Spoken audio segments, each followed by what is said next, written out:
Hey guys, you're live with Adam from Shisha Central, and today is something a bit different to the norm. I'm not doing a regular talk show with influencers or brand owners. I'm changing it up, and I'll be including 8 or 9 different lounge owners from all around the world to share their opinions on a few topics that I have in the description below. First of all, I would just like to say to everyone, I hope you all are well. I know it's still a tough time for a lot of us in our business lives and personal lives with COVID-19, but it is what it is. We all just have to get through it the best we can.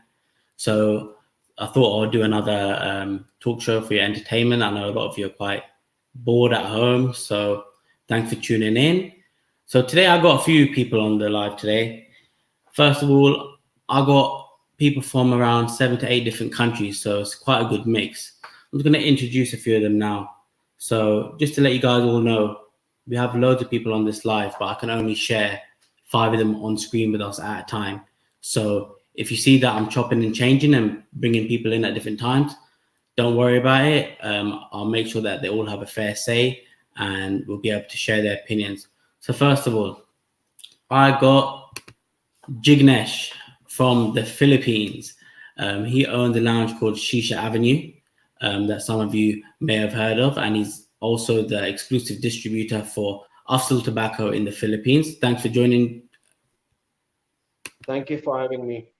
Also have Asya from Russia. Loads of you may know her. She is the organizer with Felix for Hookah Club Show in Russia, the biggest shisha convention in the world. She also owns a chain of lounges called Omar Khayyam and is also on the Russia Hookah Union as a president. So thanks a lot for joining, Asya. Hello. We also have Jack from Las Vegas. Lots of you may have known Jack from the American blogs and on Facebook groups. He is the owner of Oasis Hookah Lounge in Vegas, as well as one of the guys behind Peter Smoke USA. Thanks for joining, Jack. Thanks for having me. I appreciate it. No worries. Next on the list, we have Stan from Russia.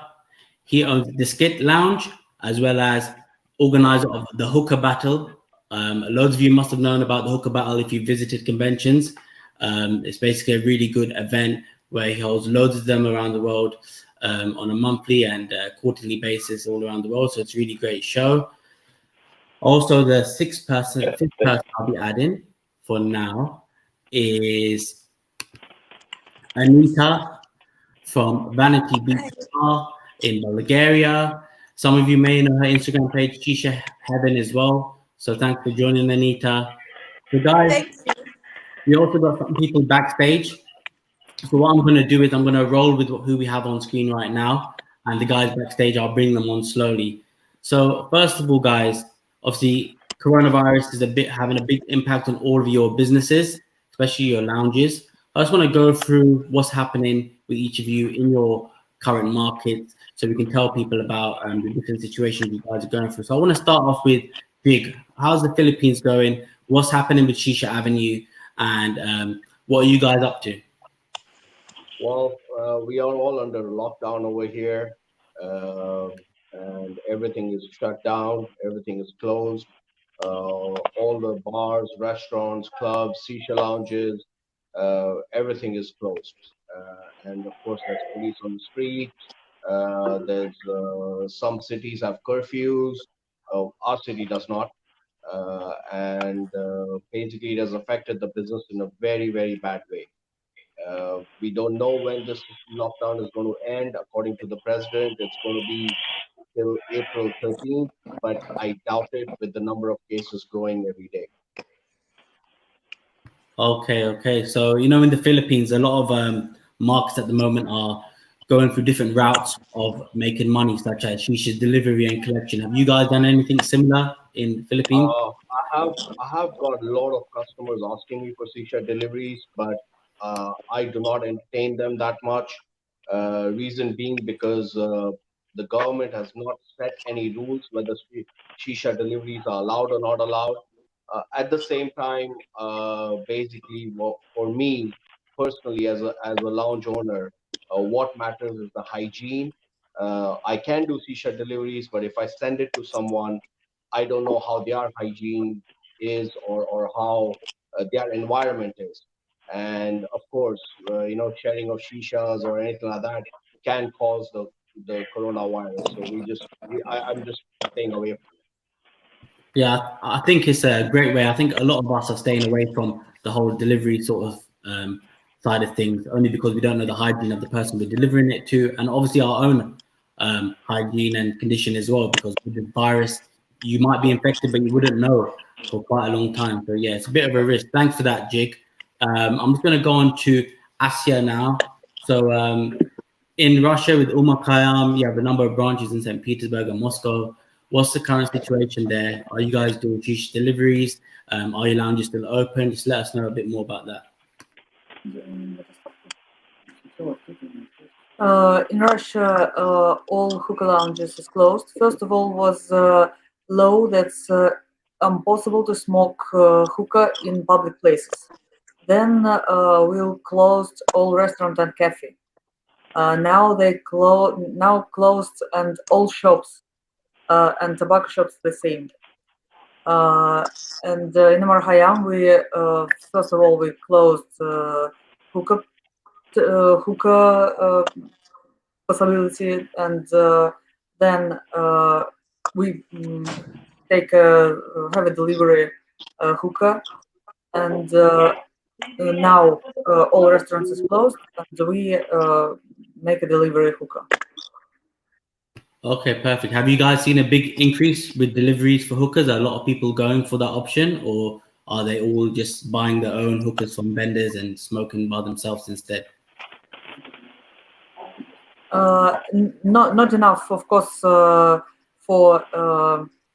saving a lounge on the same level, but 3 or 4 orders during the day we have for delivery. First of all, we need to earn money to pay for our crew, for our people. Yeah, and that's exactly. why we want to protect them as much as we can.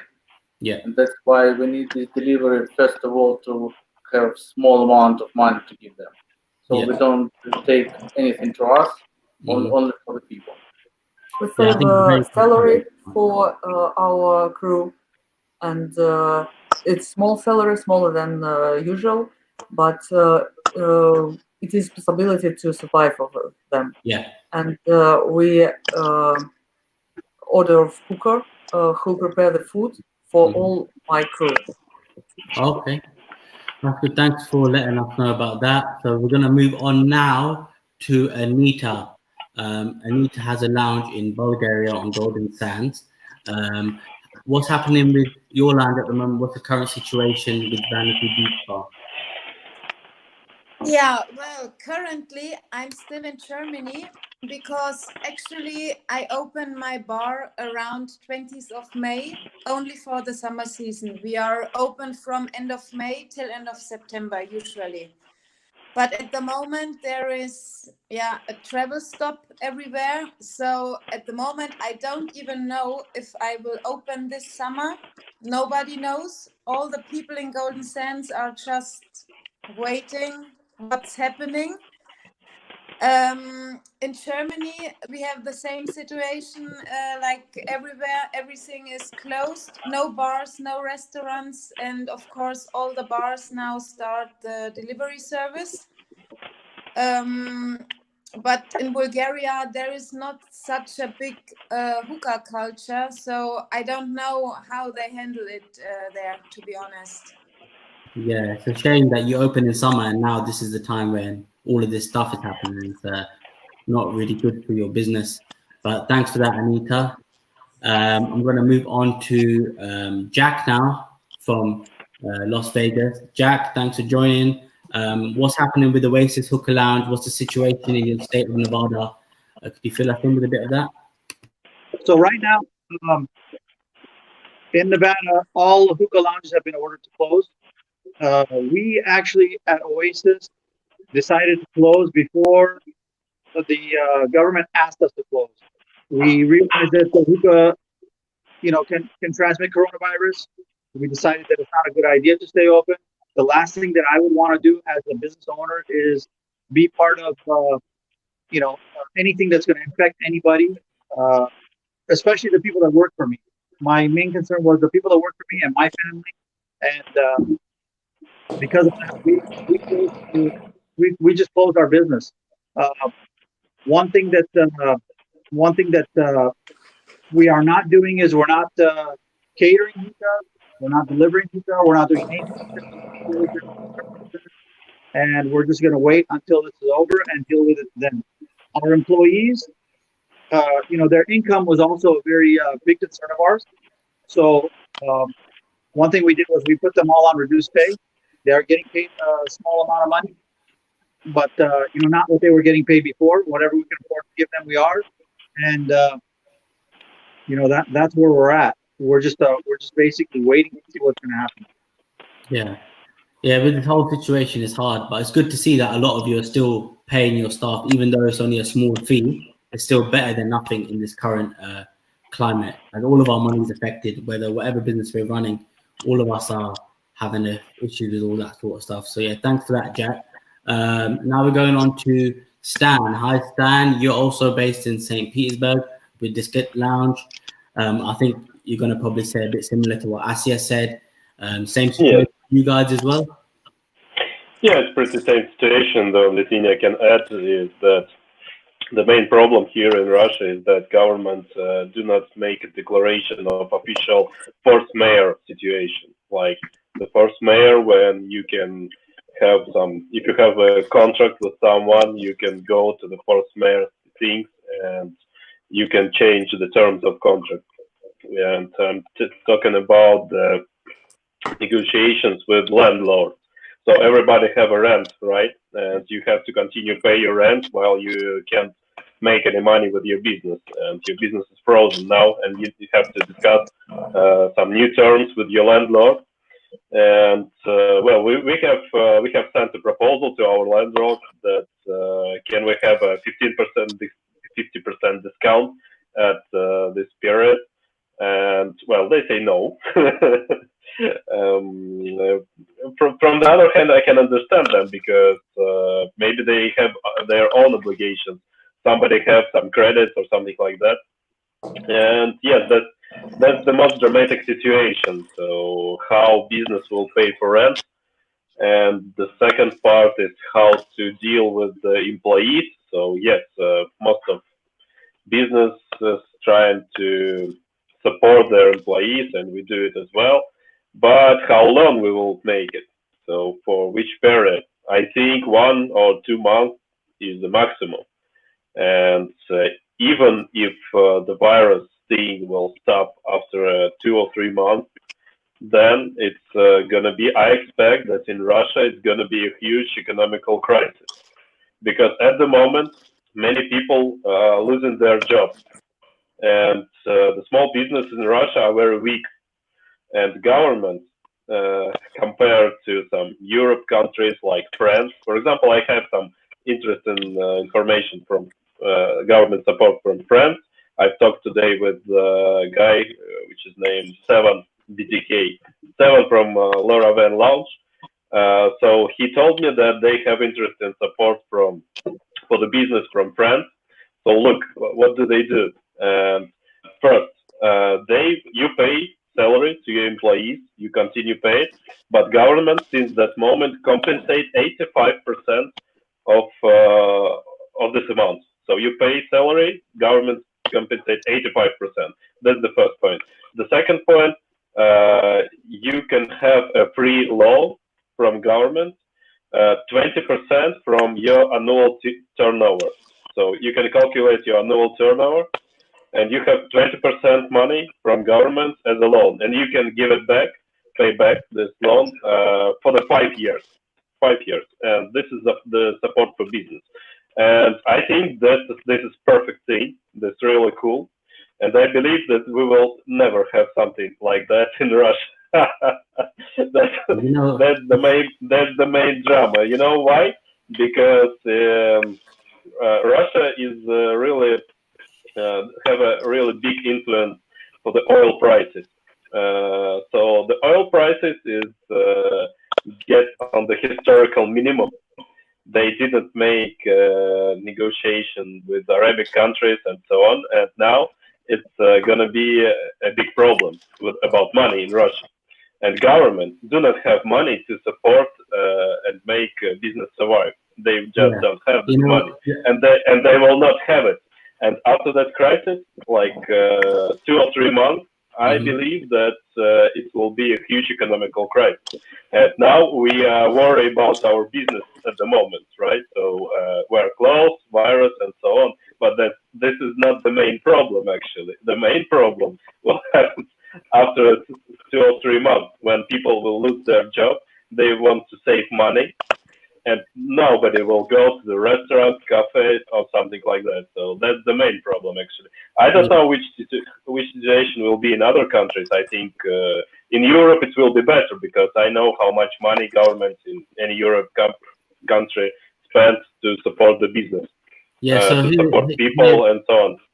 So here in the UK, from what I know from my knowledge, a lot of businesses are being supported, not as much as they would have liked, but the UK government have put in place a few different schemes which they can join up to. So staff are paid up to 80% of their wage, as well as business rates are being put on a hold for the next 3-month period.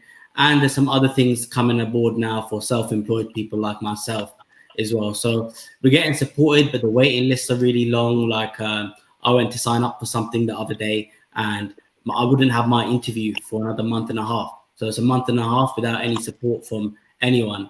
But luckily, I have really good clients from my other business who are still paying a low fee every month. So I'm all good in that sense. But yeah, for you guys and all of you guys joining today, all of your economies and your governments are supporting you in different ways, some more than others. So it's really interesting to speak about that now. Right now, I'm just going to take a few of you out of the chat just for a little while so I can introduce the other guests who are waiting backstage. Please don't leave. You will be included again. I just want to give them an intro and ask their opinions about their markets. So first, we have joining us Ishmael from Dejavu Lounge, Paris. Ishmael, thanks for joining, bro. What's happening in France? What's the situation? How's Dejavu going? Are you open? Are you closed? Are you doing deliveries? Let us know what's happening. Hi guys, I'll play it, bro. Now the thing is, what we are closed since last day, like 14th of March, but it's quite complicated here because we are having a huge market. We are having the permanent regular clients that are coming every day in our place, and it's difficult in this time, but we are happy because of the French government, because as today the first of April, so our accountant he already sent all the documents to the government departments, and yeah, today I'll gonna pay all the salaries for my stuff and everything, but I will get back 80% of that. And even they promise us to pay the rent of our place. They will not pay the whole rent, but they will pay around 1,500 euros. So it's cool. It's difficult, but it's cool, you know, because we got some spot, you know, and sorry, from which country you are? Can you please repeat? France. France. All right. Yeah. I know the 7 BDK. He's one of my good friend as well. Yeah, and it's difficult. Like as you are talking about the shisha delivery stuff and everything, it's not possible to us for shisha delivery, that kind of stuff, because the tobacco in France is the prices are very expensive over here. Like Adalia, Al-Fakhi and Chaos, this kind of stuff. It's about 210 euro per kg. And we are using very professional shishas from Germany, like Ion and MIG, and different brands from Russia as well, like Panda, like Kalian Bali from Indonesia. I'm having like the Porsche design stuff. So it's impossible to deliver that kind of shisha to the clients. But as we are having the regular clients and they're asking, man, we cannot KSLs, and there is no more places open in France. And they're addicted to smoke in my place every day, because at my place we are giving almost 120 flavors of shishas with the different brands, like all the stuff which one is legal in France. So we are the one who introduced like 120 flavors in our menu card, but no one do in France. No one. There's no any launch. So it's quite difficult for me in this time, because it's not only the business, like you are living in Paris, the life is totally stuck here, man. We cannot do anything. We cannot move. There's the police, there's the municipal police, there's the army. Even we cannot go more than 200 square meters from our house.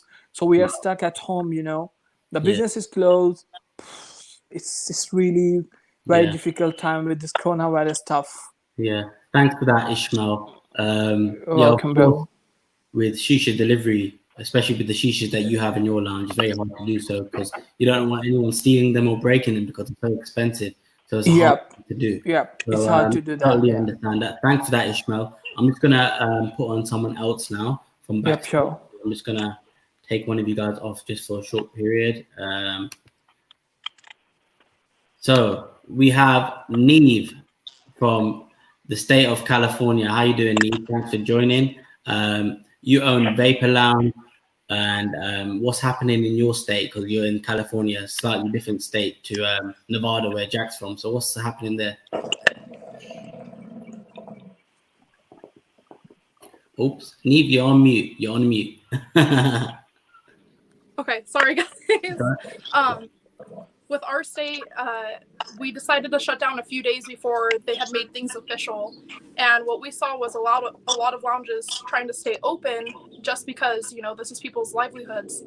It's very tough for the smaller lounges, and our country, our government is providing a lot of help to employees. And there's grants starting to come out for businesses, but there's no protection against, rent. And some people do have a high rent and they can't afford to be closed for more than a couple months. And that's kind of where it gets scary, is we hear so many different things on how long this is going to last. And there's people still not taking it seriously.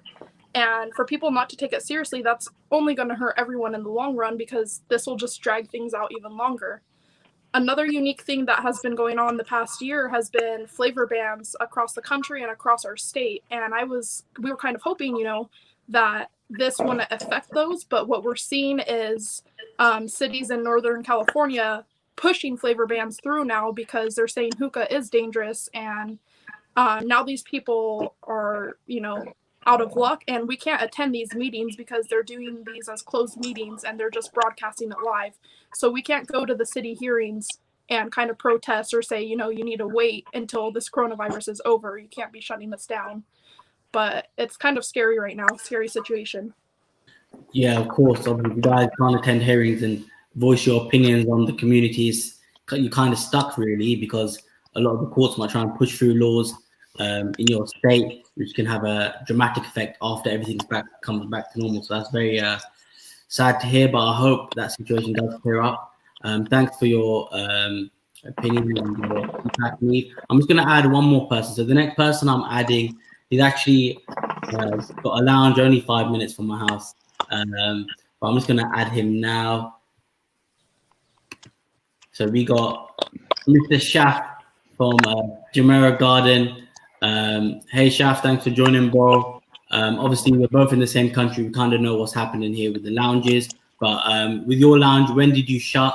What are you doing for your regular crowd? Because I know you guys have a big regular crowd who visit every day at your place. So what's the situation with them? Are you delivering? Are you letting them buy shishas? Are you giving away flavor? Just let us know what's happening at Jumeirah. Okay, hello. Good morning, everyone. It's difficult. It's difficult, as everyone stated already. COVID-19 has kind of ruined the shisha lounge business, but I mean, for the better. We should all be closed. We shouldn't be having places where we're open and allow people to mix and potentially pass it along. This is the best thing we could do, really. It has affected It's affected business, obviously, naturally. Luckily, the government's been very good in sort of supporting businesses here in the UK. We should be able to get grants very soon. And if you're self-employed, as you said earlier, Adam, they should be sorting that out within the next few months. Hopefully quicker than that, but you never know. And as for the regular smokers, oh man, every day I get questions. Are you going to open? Are you going to open? Could you even open up, just a back door only? And I've said no every single time. I can't do it. The government won't allow it, and it's not worth a bit of business for the sake of the risk. People have vulnerable people at home. You've got parents, you've got grandparents. It's not worth, trying to satisfy your cravings, and potentially putting people at risk for that. We are a luxury industry. Shisha is luxury at the end of the day, and it's a luxury that's been taken away, and we just have to manage that as best as we can. We're not doing takeaways because, again, it's not worth potentially giving it to someone who may have had corona or has corona in the house. You don't know. People can lie just to make sure they get what they want, and you bring it back and you can sanitize it as well as you can, but it's just not worth it. So for the moment, we've told everyone to just relax, and hopefully it'll improve. Yeah. Oh, thanks for that, Shaf. Yeah. Obviously, UK, a few cheeky lounges still staying open. I'm not going to name them, but it's not right. If any of you UK lounges or any lounge from around the world is still staying open, you have to just remember when it comes to delivery and collection, contamination can still occur. You could still put people's family's life and their lives at risk, and of course your own life. So I recommend you guys, depending on which country you're in and how bad your country is dealing with corona at the moment, stop that for now. Refer everyone to vendors who sell products, or if you're selling products yourself, then you can go ahead and ship it to them as well. I think it's a good time for hookah lounges as well to get into the area of selling stuff. Obviously, maybe not tobacco for legal reasons in your country, but especially products, stock up on them and sell them direct, maybe for a cheaper price. A lot of your regulars will appreciate that and remember that from when all of this goes down, goes away. So yeah, thanks for that, Shaf. So yeah, I think we've touched up on how all of you guys are doing with your lounges in your own countries. I'm just going to go into a bit of a more positive subject now. Let's get away from all this corona talk for now, and let's go on to flavors and products you guys are using in your lounges. It'll be very interesting for everyone watching to see what you're using in the States, what you're using in Russia, and what you're using in France and Bulgaria. So yeah, let's start off with Stan. What are you using at Diskette Lounge in St. Petersburg? I know in Russia you guys use lots of different shishas. It's like a pick and mix. You can pick in any shisha you want and mix all different flavors. It's very different to a lot of other lounges who may be on here at the moment. So yeah, just explain what is your go-to tobaccos at your lounge. Do you only go certain amount of different brands, and which shishas are you guys using as well? All right. Well, taking into account that I have access to any hookah event in the world and I travel each month, I have a pretty nice collection which I have contributed from many countries, and it will be not representative for the simple lounge in Russia, but most of the hookah lounges in Russia use some Russian hookah brands because it's pretty good. That Russian hookahs they're kind of famous now. And well, we have a good selection of Russian brands like Alpha Hookah, Dusha, MacLeod. It's about some other brands. It's Hookah, Regal, some Brazil brands, Sultan, Maharaja. Nice. Oh, that's pretty. If they have anyone, they will talk also from Brazil station. But all right. Well, just in 1 second. It was only question about brands. Tobacco or brands you're using at your lounge. Brand. I think you're breaking up a bit. Or you asking also again what? I think you're Yeah, can I? Let me see if I can hear you properly. Carry on. Yeah, Stan. Oops. I think Stan again. Can you guys still hear me properly? Yeah. Yeah. Okay, perfect. Stan, I think your connection is going a bit funny. Sorry, I'll put you back in the chat shortly. Apologies for that. But yeah, so yeah, Stan was saying obviously Russia, big market, loads of different brands. He said quite a few names there, Cloud and other flavor brands and shisha brands as well. So now let's move on to Jig. Obviously, you're in the Philippines. You're probably the go-to man in that area for anything to do with shisha. So what shisha are you guys using currently? I know we had a brief discussion when I saw you in Russia. It was quite old school, but you're now slowly improving the shishas you're bringing in. And also being distributor of Afzal, you're also going to be taking on some more other tobacco brands, if you can speak about them. So yeah, just let us know what you guys are smoking in Philippines and what setups you have. Majority of the market in the Philippines is alpaca, but with the introduction of Afzal, we've taken up 30% of the market share. In my lounge, we basically use customers have a choice of Afzal, of course, a few flavors from alpaca. We have also Azul Black, Azul Gold, Trifecta, and of course, we'll be adding Dark Side, Sabero, element for the lounge only. So we are looking forward to a lot of different things happening in Philippines. In terms of the setups, right now in my lounge, basically we use the Khalil Mamoons and the Wheezy Minimals, but I am going to be importing Pharaohs, DSH, and Mechanicas, which will be used in the lounges also. And yeah, the market is very novice over here, but it's a high growth market. It's growing every year at a tremendous pace, and people are very open to trying out new products just because it's novice. I mean, and people are enthusiastic. They are Yeah. getting enthusiastic into shisha smoking. Mhm. That's the reason why it's very easy to switch them from, say, traditional brands to modern brands. Yeah, no, that's great to hear, Jig. You're definitely doing some good things in the Philippines to up the hookah culture there. So it's great to hear.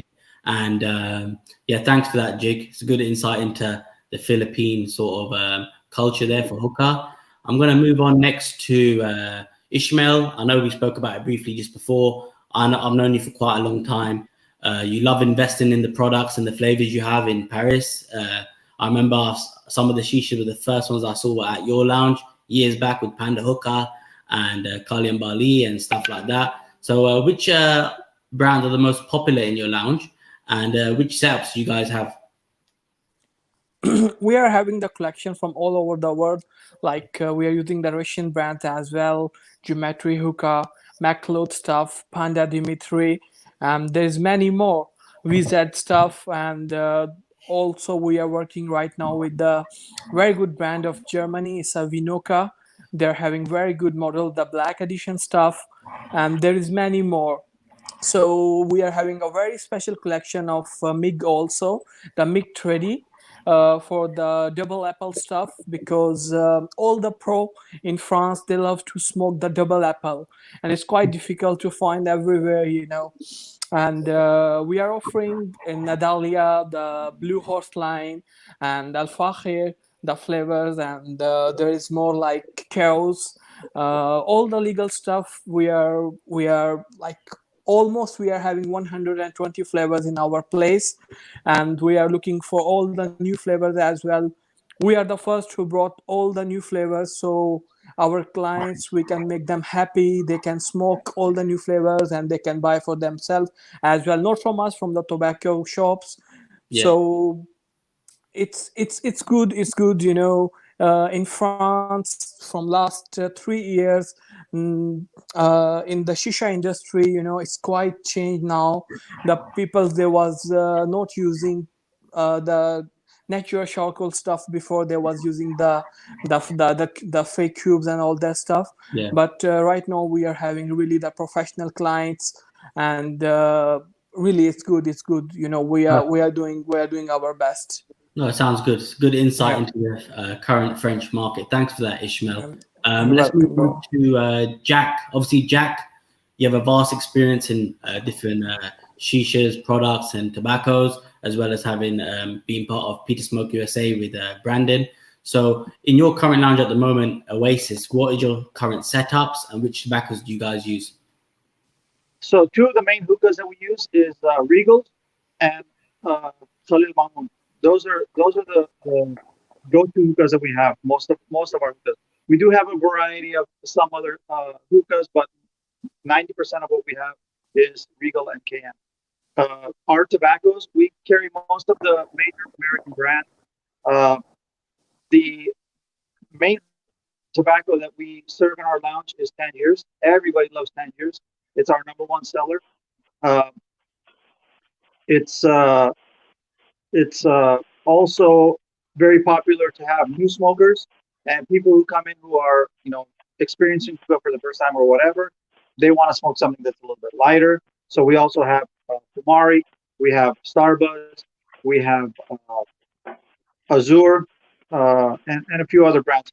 We carry all of the flavors that the brands offer, of the brands that we have, but we keep the amount of brands that we offer in the lounge pretty low. The only brand that we don't have a full line of their flavors is Starbuzz. We only carry about maybe 15 Starbuzz flavors. Starbuzz is not real popular anymore, but besides that, the Tangiers outsells everything. And second to that is going to be Alfakers and Kumari, and then Azure, and the likes. Great. Thanks for that insight, Jack. Obviously, you're involved with Petersburg, USA as well, bringing all Russian products straight into the US. So are you thinking of maybe upgrading your current shisha setup in the near future with more Russian hookahs and stuff like that? One thing about Oasis and Petersburg are two completely different businesses, and I treat them as completely different businesses. So adding Russian hookahs to Oasis, if it's cost effective, if we need more hookahs, obviously I can supply them to the lounge, at a discounted price, so it would be favorable. But since in the current market right now, it hasn't the need hasn't arisen, in the last year to add hookah to the inventory, so we haven't done that. It's a possibility in the future, but you never know. It really depends on how things go. It seems like our lounge, being that we serve a lot of Tangiers in America, it's almost traditional to smoke Tangiers out of a Regal hookah. They almost go hand in hand. So that's what our customers look for. So that's what we serve. Now, there are plenty of Russian tobacco brands that are trying to come into the United States. Element is working hard to come into the United States. Dark Side is working hard to come into the United States. Once those developments happen, obviously, just like 10 years ago with Regal Hookah, the Dark Side and the Element and the other brands are going to probably be favorably served in the When that happens, then yes, most probably we will. One of the brands that we're looking at once the Russian tobacco comes in is Mechanica. We want to add some Mechanica hookahs to the inventory. Alpha is a great brand, but one thing we've realized about Alpha is it's not a real favorable hookah for a lounge, just because of the finish on them. They get beat up real quick and they don't look as good after a little while. So we're looking at a cost-effective, all stainless steel hookah to bring into the lounge once we bring in those Russian tobacco brands. So we're really looking at Mechanica right now. Okay, thanks for that, Jack. Thanks for letting us know. So I'm just going to go on to Neeve real quick in the other state next to you guys. So Neeve, obviously, I think I spoke to you in Russia. I know you're quite a big fan of Element tobacco from Russia. So which sort of brand have you guys got in your lounge at Vapor, and which setups do you have? So right now at Vapor, we use mainly KM hookahs, Khalil Moons. We were we're planning a remodel and to revamp the lounge and upgrade the hookah setups to Regals. But that's on hold until this whole coronavirus thing is over. As far as brands, our main sellers are Tangiers and Azure Tobacco. We also carry Heavenly, Fumari, Trifecta, Alfaker, and Starbuzz. But Russia, Brandon really opened up the American market to Russian products and really showed us, we had no clue how big hookah is in Russia. And now with Peter Smoke USA and with Jack and Brandon bringing in all these unique products, our customers are wanting to see that, but you kind of have to choose in a lounge what setups you want to use, just because, like Jack was saying, something that's good for home use may not work as well in a lounge as far as, upholding to customers beating up on them. But yeah. Okay, thanks for that, Neeve. I'm just going to move on to Shaf now. Shaf, obviously, the reason I brought you on today is because the lounge that you have here in the UK is slightly different to a lot of the other generic ones. The tobaccos you guys have been using for a number of years are different. Your setups have been quite different as well. And some of us may know who are watching right now, Shaf was actually one of the first people to do hookah reviews from the UK around 8 years ago. So, I used to watch your stuff back in the days. So it's great to have you back on a public a live stream like this. You're known as the man of Tangiers in the UK. So let us know what you guys are stocking at your lounge. I heard that you've done a bit of a revamp recently with your shishas and your tobaccos. So it'd be great to hear from you. Yeah, no, thank you very much. I used to be doing reviews a long time ago. It's been a while, so it is good to be back on. As for our setups, well, we've got some of the KMs for your traditional smokers. People who like the AF, they generally tend to like it with a bit more resistance, just that traditional pull in a bell-shaped base. But for most others, we like to use Russian brands. We've been using them for about 4 or 5 years now, actually. So we've got some Hoobs, we've got some CWPs, we've got some VZs, and we like some of the German stuff as well. So we've got some Mosin. We generally use clouds, and our flavors are kind of split between, you got your traditional, you got your blonde leaf, and you got your dark leaf. I'm a big proponent of dark leaf. I have been for ages, and I've been pushing it, and everyone's crazy for dark leaf at the lounge. We've got a wide selection, and we've got Tangiers. You can't have a dark leaf without having Tangiers. That is the OG brand, the old school brand, and it just has to be there. It's my personal favorite. Dark side is incredible. We've got some of that. We've got some Trifecta, some Azure. And we've got some Kismet as well, which is German dark leaf. Very little known about it, but actually a really, really nice brand. They've got some really good flavors. Their black cigar is fantastic. And yeah, we use clouds, natural coals, well, coconut coals, I should say. It's different to most UK lounges, because most UK lounges are still probably using silicon heads, chimneys, probably KMs. Some are just upgrading to other Germans or Russian brands now, which is nice. It's good to see. Finally, the UK, most lounges you go to now, you can get a decent smoke. And that's the one thing we pride ourselves on, is actually having amazing shisha. So we've been sort of experimenting recently, especially now that I've been off and the lounges have been closed. Been trying to experiment with different brands, different shishas, and see if we can change it up again. Sounds good, Shaf. Sounds good. Thanks for your input, bro. I know we're running a bit short on time, and it's quite hectic trying to get everyone's opinion in, so I'm trying to go as fast as I can. So I just want to go to Asya next. Obviously, Khayyam. I visited your lounge in St. Petersburg. A wonderful lounge.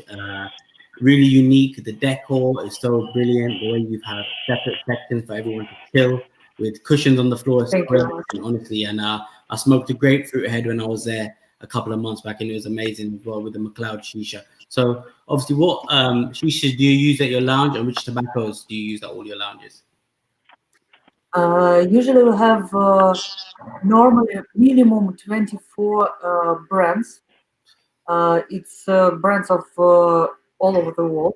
Of course, we have a lot of Russian products. But for example, we have Matrix. We take best flavors of different brands. And about the stand, for example, previous year was about of the dark side.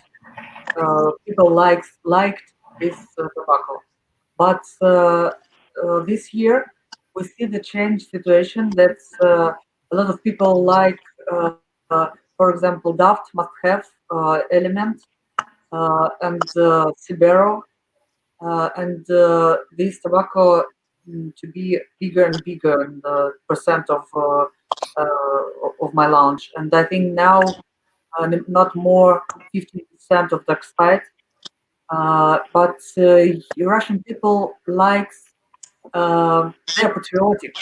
They likes their brands, and on the exhibition was a lot of foreign brands, but we had two halls: Russian hall, 13,000 square meters, and uh, international hall.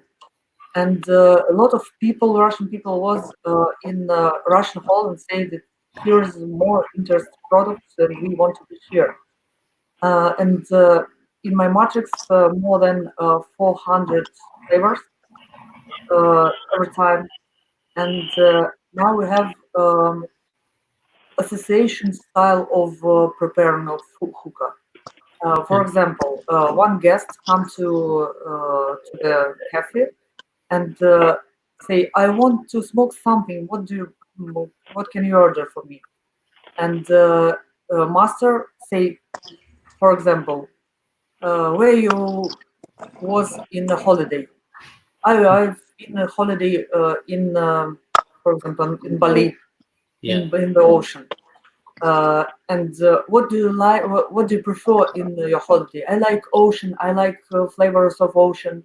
I like sun. I like morning breakfast with apple juice and etc. etc. And our masters can prepare this association shisha hookah. Yeah. And for this one, we have a lot of flavors and it's super exotic flavors. For example, uh, ketchup, cheese, salmon, barbecue flavor, etc., etc. And sometimes my guests say, "We want have cabbages pie."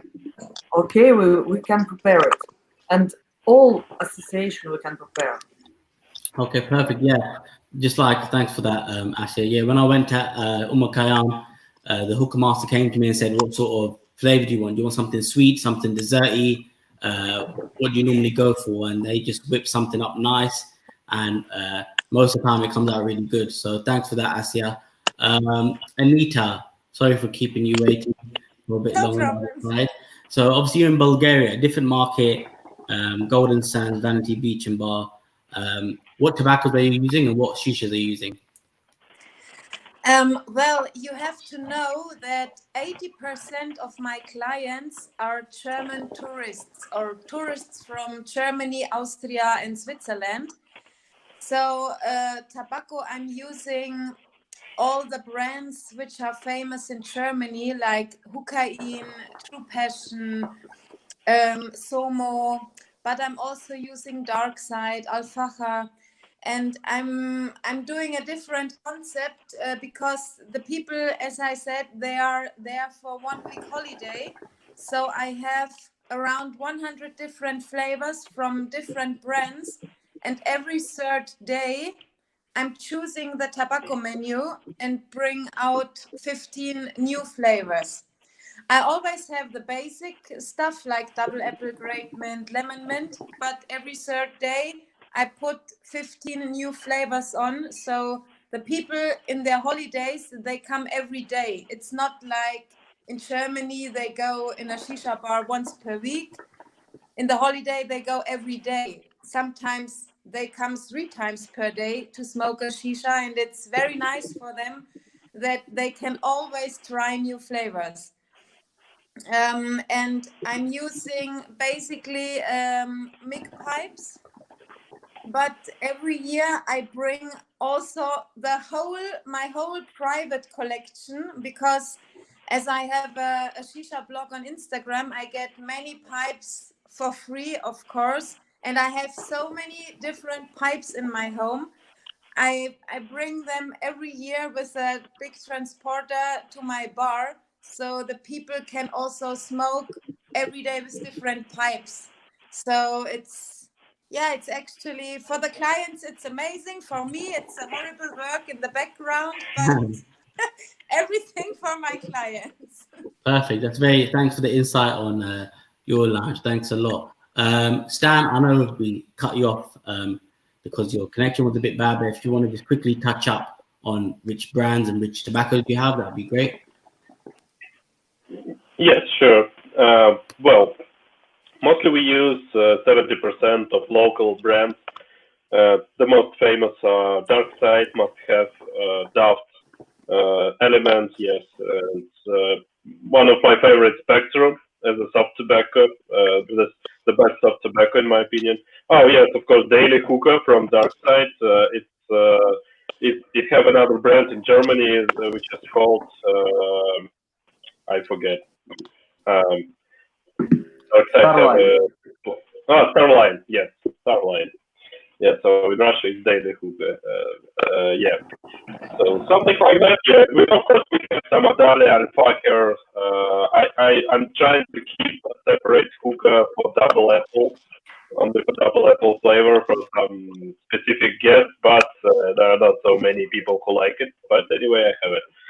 In general, we use usually local charcoal, Russian brand, but not long ago we started to use charcoal American brand, Coco Urs. I think guys from USA know it.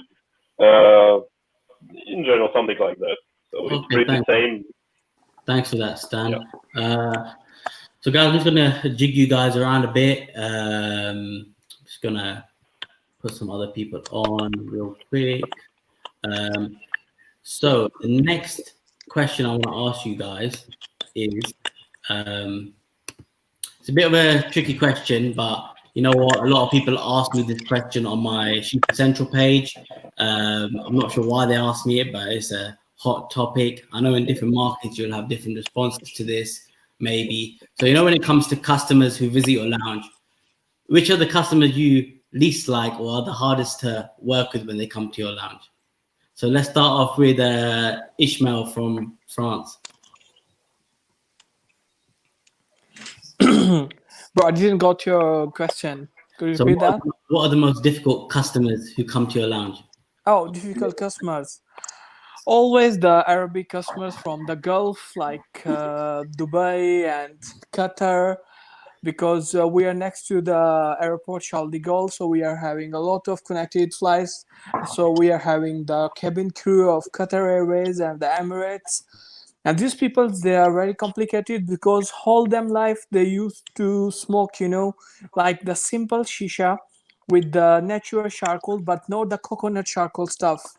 So when we are offering them, we are having different kind of head, like we are having the samsaris, we are having the kalud, we are having the brahud, we are having the fruit heads and all this stuff. So it's really difficult, you know, to make them understand what we are doing because they are used to with them really the old stuff, you know. And they say, oh no, why 3 charcoals, why 2 charcoals, why this head, why not aluminium stuff? Even in the aluminium stuff we are giving the natural coconut charcoals. And this is complicated, you know. The Gulf clients, they are really complicated. It's a change of, probably just because it's change of scenery and change of culture. They come from a culture where it's mostly double apple and stuff like that. So it's just a bit of a change. Exactly. They're asking for some coffee flavors, some flavors which nobody uses in Europe, you know. And like I had 1 month ago, I had a client, you know, he was asking for a Bahraini double apple. I told him, yeah, I know it exists in Dubai, but not in France, you know. So these people, they are really, you know, you do whatever for them, and then they say, yeah, it was okay. I think we, as being from Europe, we do the same when we go there as well, because we're not working just the same. So thanks for that. Welcome, bro. Obviously, Philippines. What are the customers like there? I remember you did touch upon that they like trying new things. So what's the culture like, and what sort of difficult customers do you guys get? Well, we get a lot of nationalities, not only Filipinos, we get Americans, we get British, we get Germans, Russians, Arabs, of course. And well, for me, though, for us actually, the worst customers would be, sometimes we get groups. There'll be like 5, 6, 8 people, and they'll order one hookah and they'll keep on sharing, and then they will keep on, basically always complaining, oh, it's getting harsh, it's getting harsh. Of course, it's going to get harsh because everyone's smoking style is different. So those are the worst type of customers. The Arab customers, in fact, what if I was saying, for us, the Arab customers have been actually very, very good. They love to try different brands. They have tried, Afzal. They have tried Azur, Trifecta. So in that scenario with the Arabs, it's very, very good for us because they try to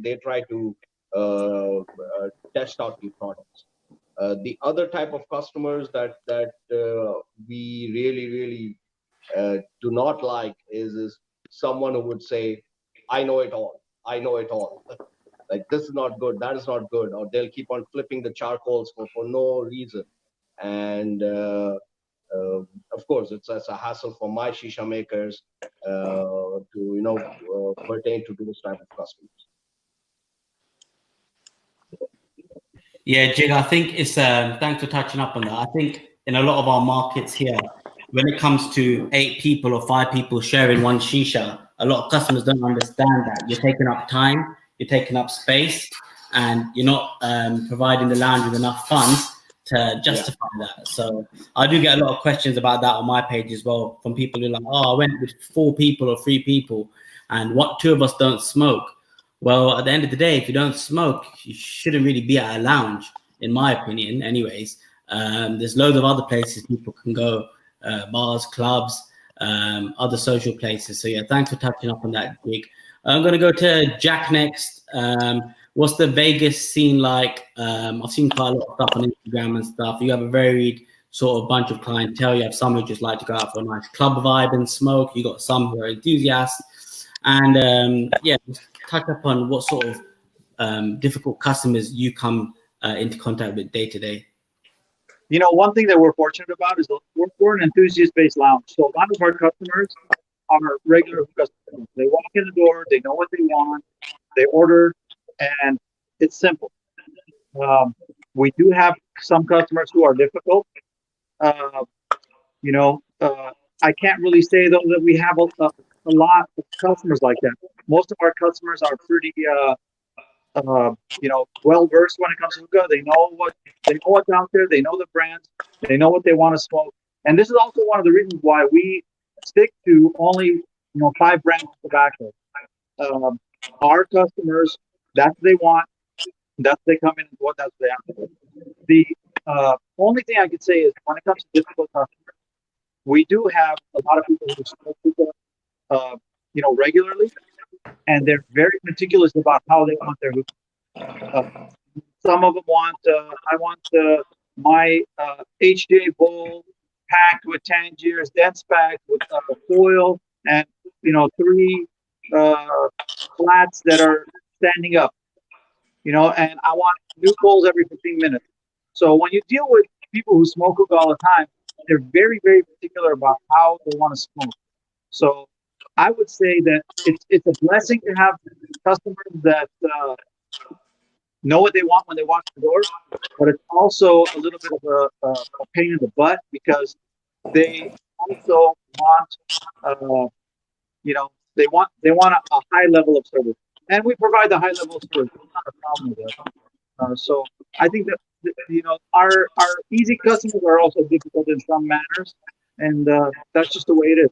Very rarely do we have new hookah smokers that come in and give us problems. That's great. That's great for you. What's that? Great. That's quite great because I look at the Las Vegas scene quite a lot. You got a lot of lounges which are more like clubs, and people are smoking with quick lights, and it's all a bit 5 years ago.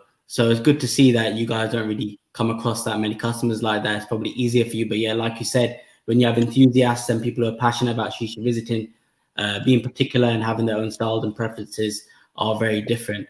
So thanks for that, Jack. I'm going to move on to Shaf now. Obviously, with Jumeirah Garden, I know you have a good regular customer base. I know what customers are like here. I'm a customer myself here in the UK. What sort of difficult customers do you get and stuff like that? Yeah, well, like you said, luckily we've got a whole bunch of regulars, and they are fantastic. Most of them know what they want to smoke when they come in, and you kind of pick up the exact style of the way they'd like the hookah. Some like there's dried out, some like there's overpacked, you know, XYZ. They prefer more coal, less coal.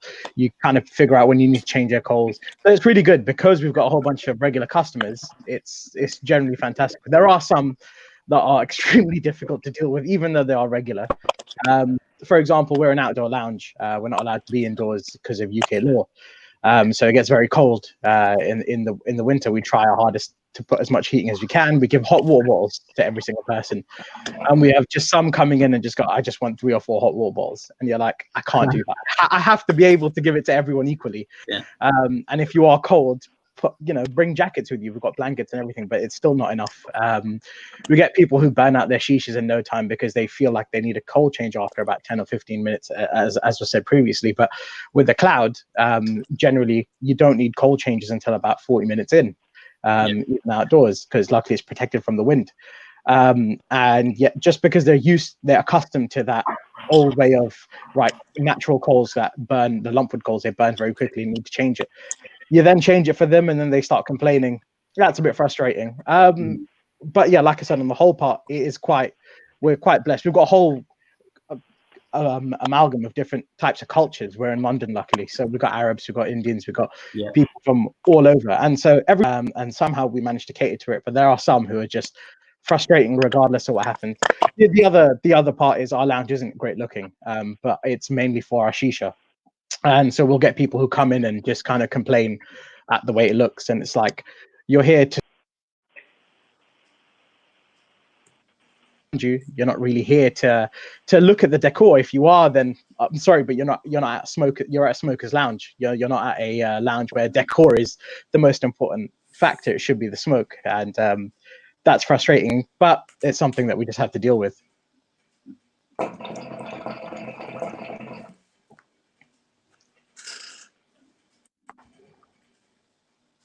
Oh, you there, Adam? Well, if not, I guess to add just a little bit more to that, like we said before, you were saying that you get people coming in and asking for one shisha between 5 or 6. We've got a policy; it's one shisha between 2. If not, and someone's just sitting there, it's £10 a head. And most people tend to be okay with that, but you get the few people who are frustrated by that. There are other lounges available that offer people to offer you to have 3 or 4 people to one shisha, even 5 or 6 people to one shisha. You're more than welcome to go ahead and go to those lounges. There is an abundance of lounges in London, so it's not a problem.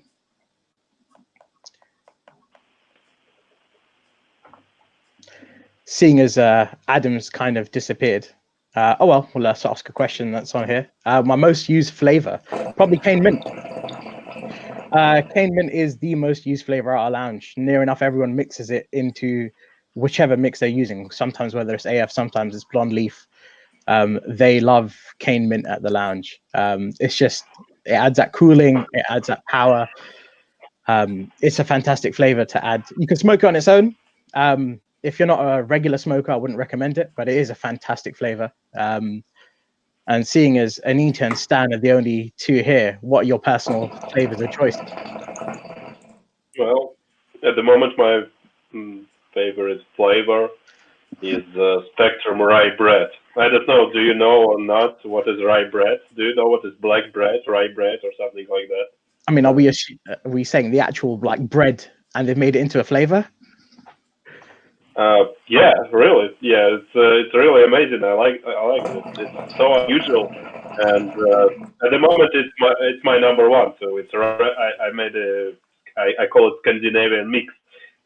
So I mix rye bread with cranberry, and it's really perfect. It's so unusual. I have smoked a lot, many flavors, but now I'm too tired about anything, and I like to smoke something unusual. So that's it. That's my favorite. Oh, that's awesome. Anita?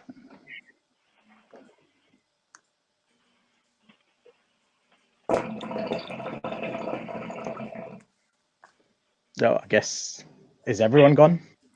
Yep. Stan, you still there? Yeah, from UK, right? From which city?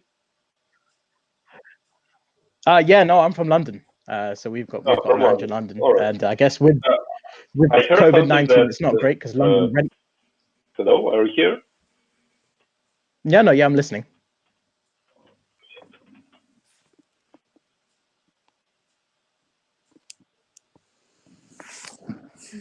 Yep. Now I hear you again. So I have a question for you. Go for it. All right. So I heard something that UK have some great support for the business during this crisis. Can you please repeat again which support from government you may have as a like restaurant owner, lounge owner, or anything like that? Yeah, no, of So, course. Great question. In details, I mean. So.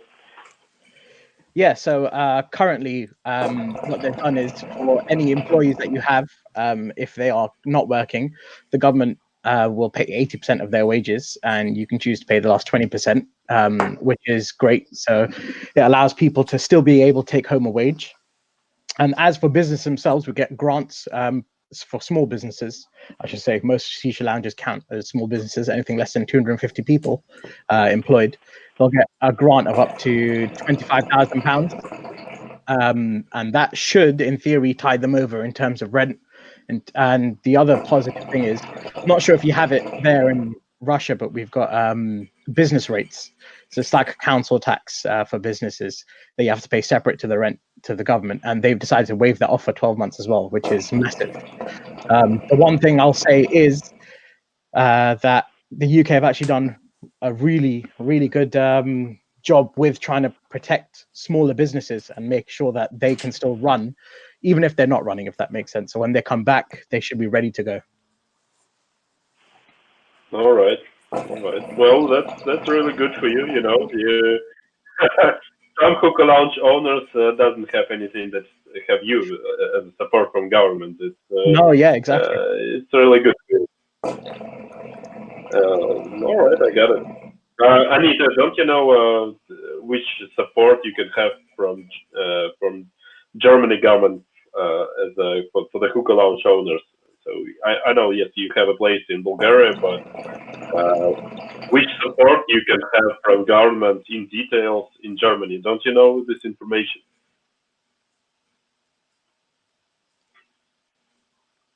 Anita, are you sure you hear us?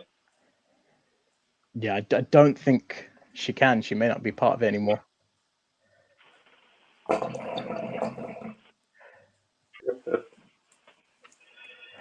I'm unsure if the actual YouTube stream is going on. It might just be us on the StreamYard. Chat, can you let us know if we're still available? Yes, I think we need to figure out what happens actually. So why most of people disconnected.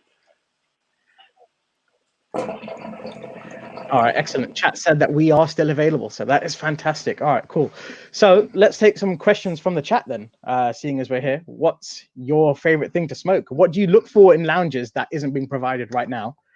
And what do you think that lounges should be doing for yourselves?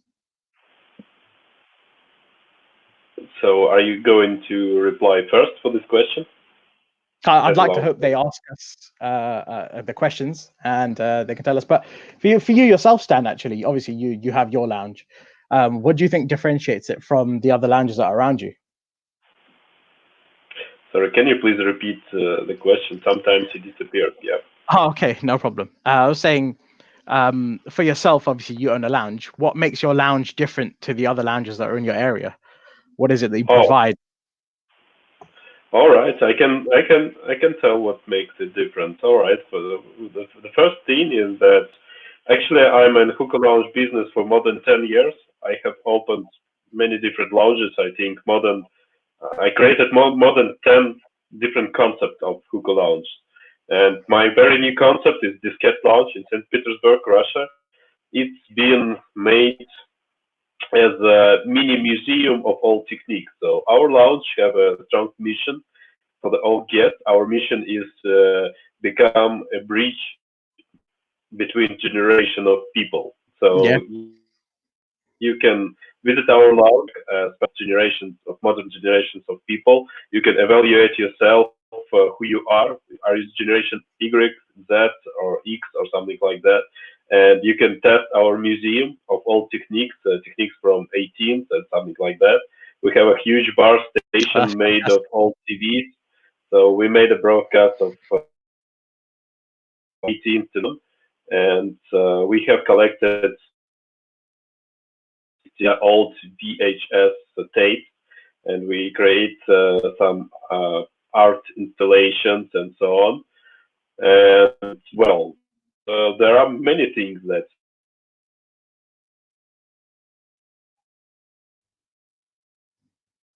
Hello, Oh, hello, I'm here. no, yeah. Yeah, I think I you're see. back. Yeah, you're back.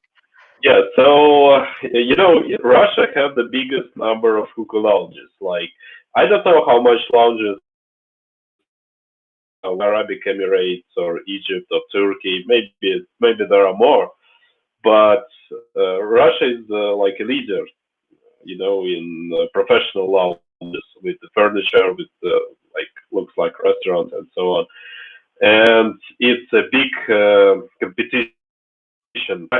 Area, I have hundreds of lounges, so I need to create something unique, really unique, so my guests will understand that they have something special. So it's not just a regular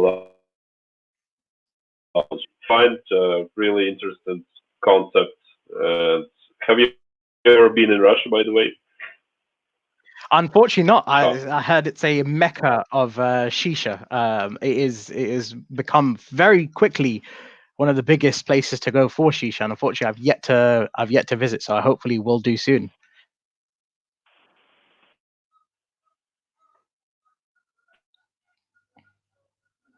um, I don't know. Is that my bad connection or not mine? I guess it's just generally the question is sorry, the connection is pretty bad. We've got a couple of questions from the chat coming through. Rahan with a great question. So Stan, do you prefer your shishas with a diffuser or without a diffuser? Do you prefer the old school kind of pull, or do you prefer the smoother vape like smoke? Can you please repeat again? You're really disappeared. So I'm Oh yeah, trying. no, yeah, the I, connection must be horrific. I apologize. Yeah, so I was saying, do you prefer smoking your shisha with a diffuser or without a diffuser?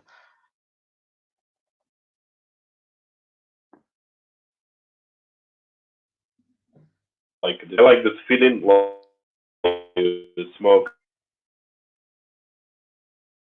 Moreover, I like to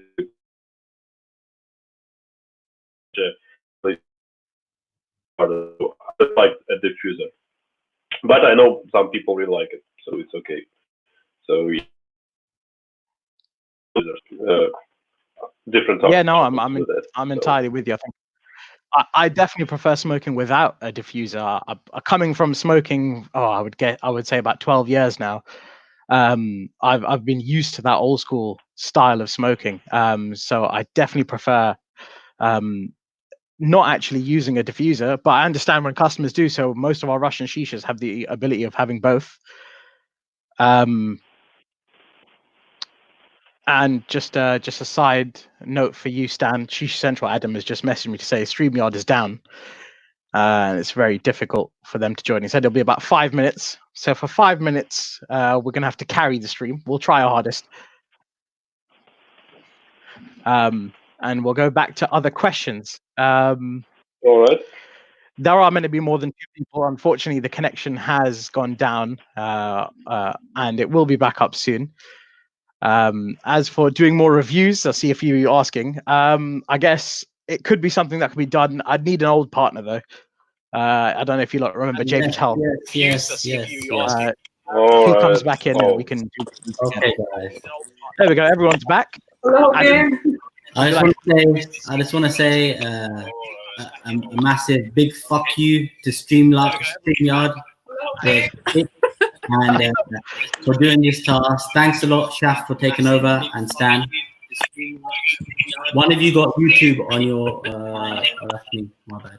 Okay, guys, we're back in action. Sorry for the delay. StreamYard's playing up. All of us got kicked out. I appreciate Shaf taking over. He's done a great job.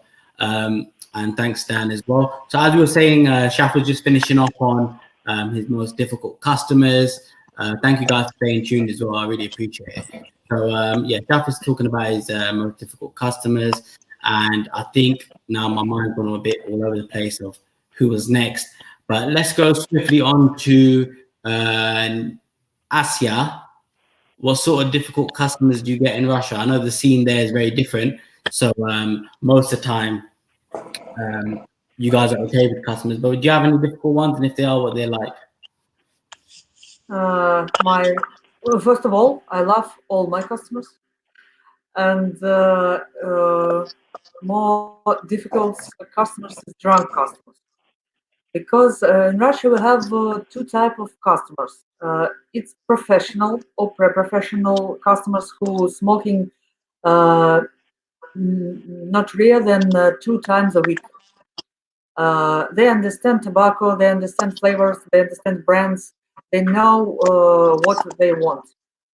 And some parts of customers, we call them hamsters. It's people who prefer other places, not hookah places, but sometimes they want to smoke. These times usually is drunk time. And if some customers come to overdrunk, of course, I refuse them. But if these people are a little bit drunk, they are laughing, they want to communicate with all guests, but all guests want to sit and smoke and don't communicate with someone. And I try to hold them and talk with them that be quiet, please. But they have funny orders. Give me something strong because I want to be drunk more and more. And it's not professional customers. It's not usual customers. It's guys who want smoke hookah because it's popular, because all their company want to smoke any place, and so they go to the map and see where we can smoke now and more strong.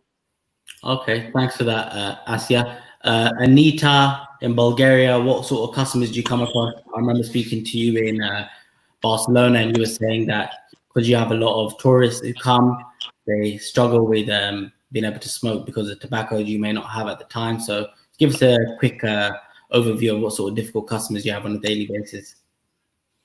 Well, I have a lot of very young customers, especially in the pre-season, like June and till middle of July.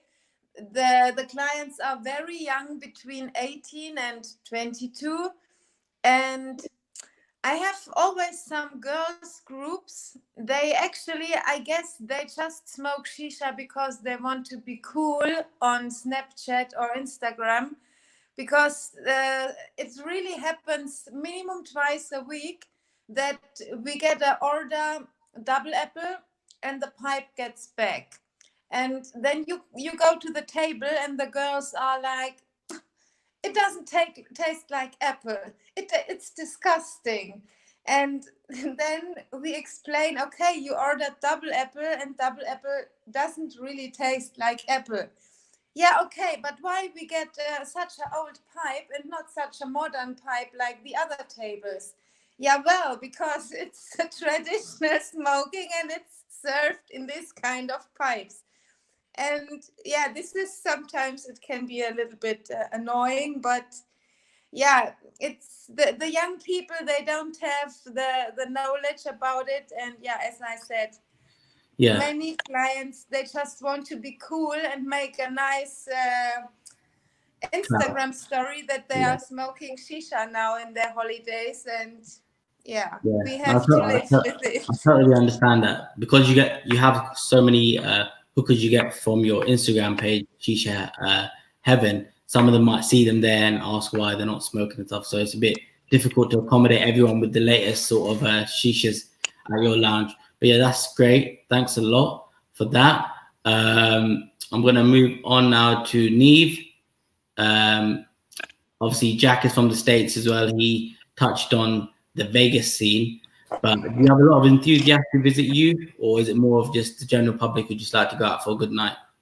Our regular base, I would say, would be all enthusiasts. And it took a very long time to get them there because they only knew Starbuzz and they only knew, you know, the very basics. So we have been able to turn a lot of regulars into enthusiasts and, you know, going to shows and expos and all this stuff. But we do get, during spring and summer, we do get a lot of tourists because we are considered wine country out here in Temecula. So my least favorite customers would be drunk people that are overly drunk.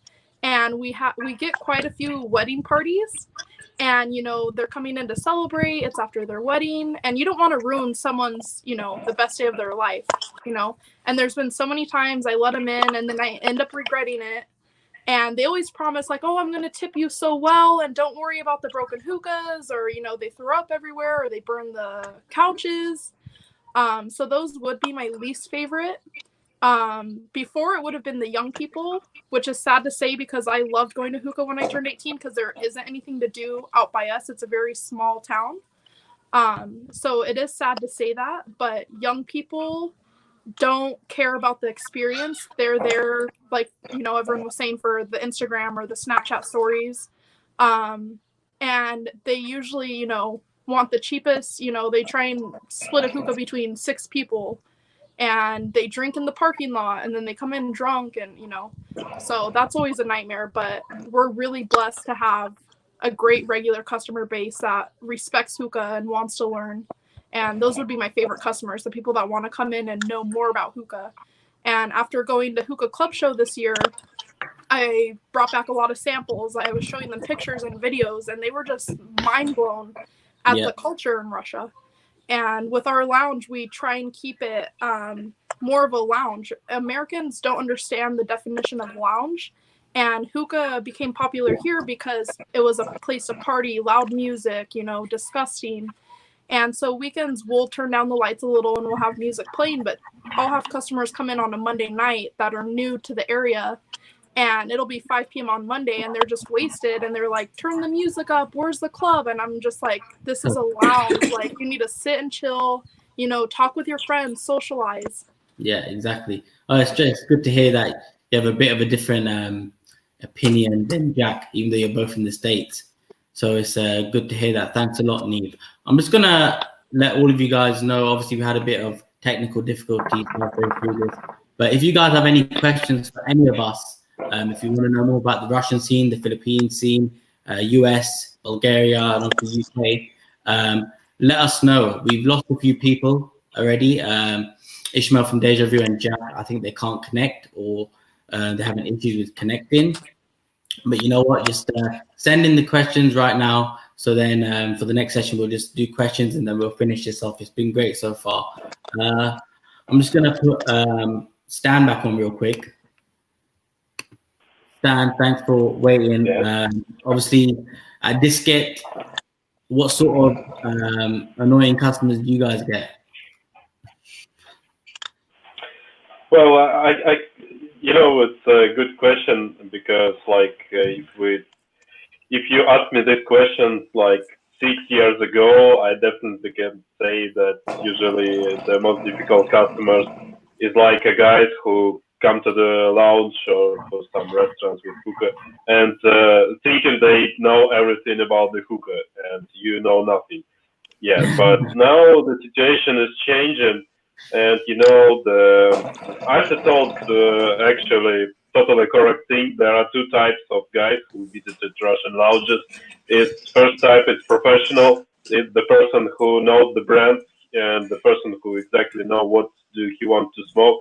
And the second one is just the people who smoke sometimes and with friends and something like that.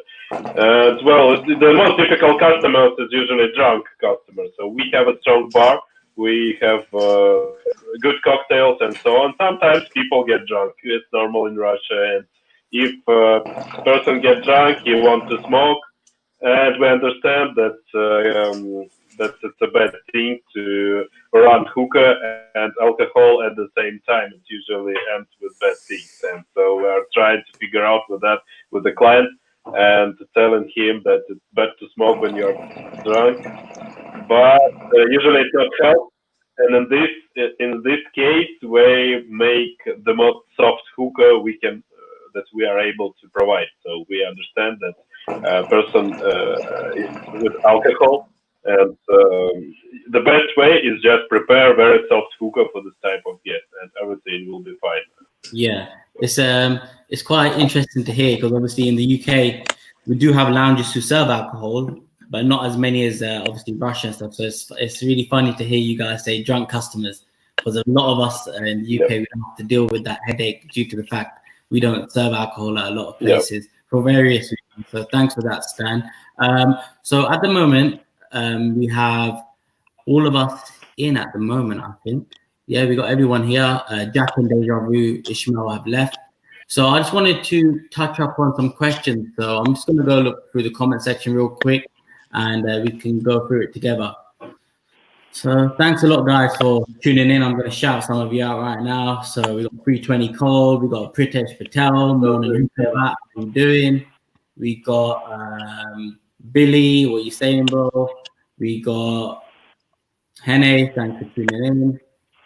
We have MRC Bin. I think I know who you are, bro. We spoke earlier. Thanks for joining in. Rayhan, Pope Hookah. Yeah, so quite a good, very bunch in here. I'm just going to go through some of the questions real quick. So, Shaf, I'm just going to go to you real quick. It's a question for yourself.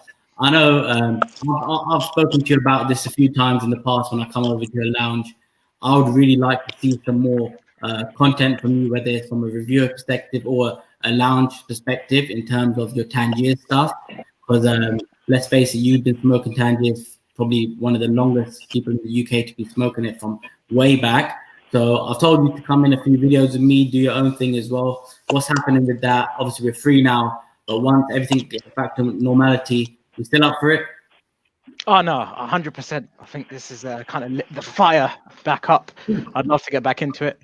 I'd love to start giving people the content that a lot of people don't even know that they want. Because let's be honest, about 4 or 5 years ago, no one heard of Dark Leaf in the UK anyway, or very, very few people knew. And it was an extreme niche. And slowly, thank God because of people like yourself, because of how good the Russians are doing it now, XYZ, Dark Leaf popularity has spread, and a lot of lounges. I know Tabak Lounge does Dark Leaf really well. Got a few of the underground lounges that are doing it really well. And I think it's time for the home smokers to be able to know what they should order, what they should go in, and what they should try and sample when they do come to Dark Leaf. So definitely, we've got a wide variety to get through. If we would like to start doing reviews, I'm down for doing it. If you're down for doing it as well. Yeah, man. Like I said, anyone in the UK is more than welcome to use my platform for connections, for getting their name back up there. So I'm open to that. I would love to have for you to share your knowledge of Dark Leaf with myself and with the UK and worldwide hookah scene. So that'd be great. Thanks for that, Shaf. So let me go into a few more questions for everyone. So we've got a question for Stan actually. So Stan, I think you've answered this actually about the diffuser. Let's open this question up to everyone.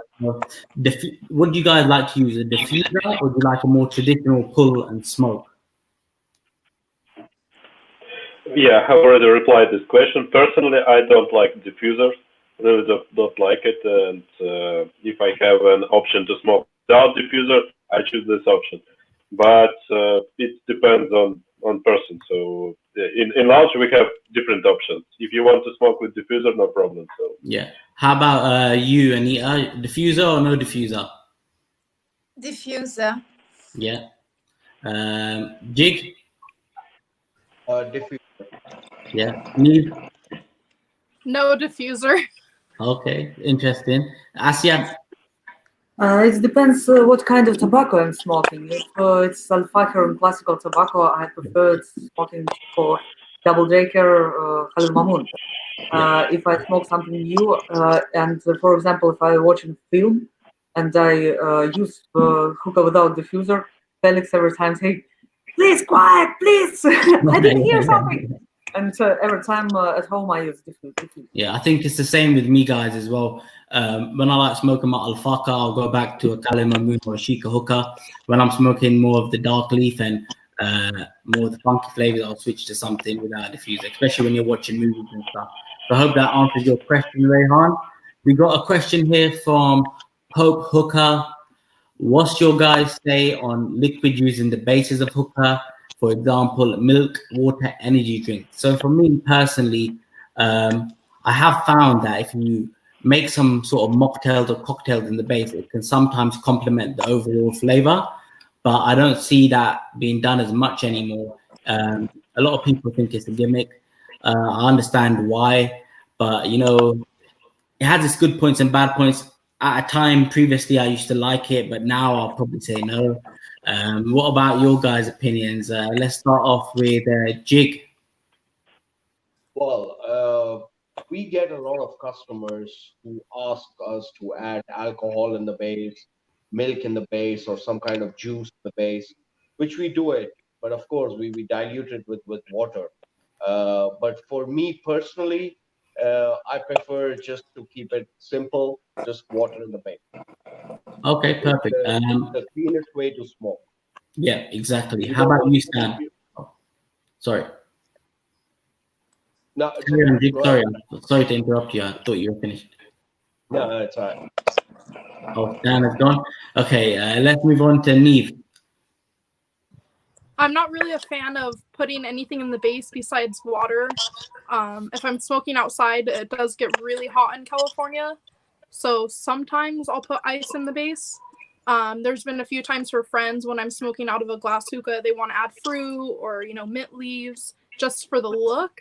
And I've done that before, but I prefer just simple water. Yeah, okay, perfect. Anita? Well, actually, I prefer water, but some creamy flavors like cheesecake or the typical winter flavors, I like to smoke with 50% water, 50% milk. Okay, perfect. And Asya? At home, of course, I'm smoking with water because too high, too difficult to clean my hookah at home after milk, after some fruits. But in my lounges, we have special fruits cocktails. It's compared with a bowl of fruit, and we have special cocktails, chief cocktails. When we put there the ice cream, fruits, Nutella, and different. Yes, a lot of. For example, we have vegetables hookah with tomato juice, with Tabasco, and it is with tomato bowl. Yeah. And if you want to feel something new, but it's different type of clients. Some clients want to impress of his guest, his friend, and want to order something new. But usual clients smoke with water and usual bowl. Perfect. Thanks for that, Asya. Shaf, what do you guys do at Jumeirah? Do you do any funky bases, and what do you think of them? My personal opinion is if you need to add something into a base to make the flavor better, then you've not packed the bowl well enough. That's my personal opinion.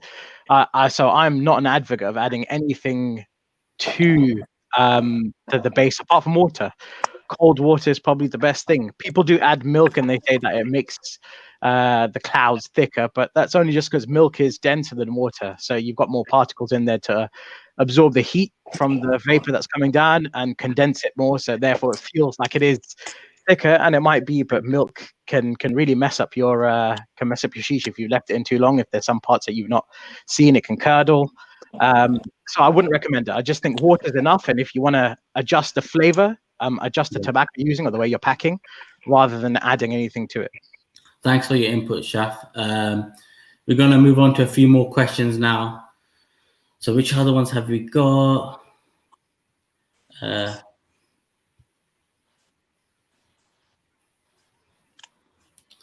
What else have we got? Quite a lot. I'm trying to make sure.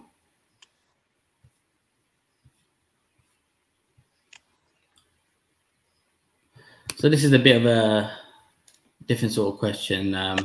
I'll answer it for the UK. So UK restrictions on tobacco products. Obviously, we only have around 5 legitimate tobacco brands in this country. UK is heavily relies on black market tobacco, unfortunately.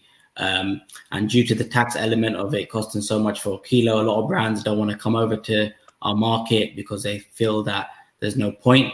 The profit margins are quite low. And yeah, that's what it's like in the UK.